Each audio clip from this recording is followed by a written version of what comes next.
Welcome. All right, so what I want to do is just kind of go over what are the things you need to know to be able to solve a quadratic using various methods. And the various methods that we're primarily going to be going with is factoring. So obviously the first thing you need to know is how to factor an expression. Not even how to factor an expression, but how to factor and solve. So let's go over some of the techniques that we'll be using. All right, first one is factoring out a GCF. All right, and that's actually going to be one of the most essential things that we'll be able to do is always looking at a quadratic when we're trying to solve it by factoring, any factoring technique, we want to make sure that we can see if there's any common factors that we can factor out before we start guessing which is going to be the best technique. There's also just factoring a trinomial.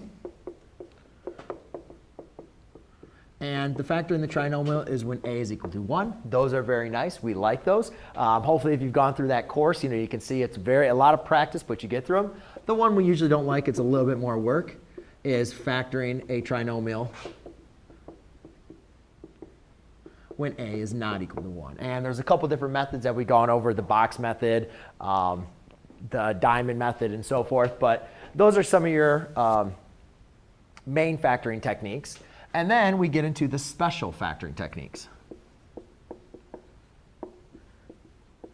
Now, when looking at the special factoring techniques, again, maybe the first thing we look at is factoring by the GCF, taking some common factors out.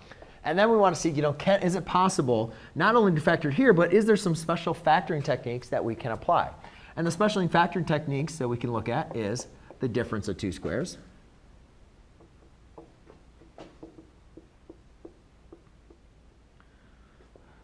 Perfect square trinomials.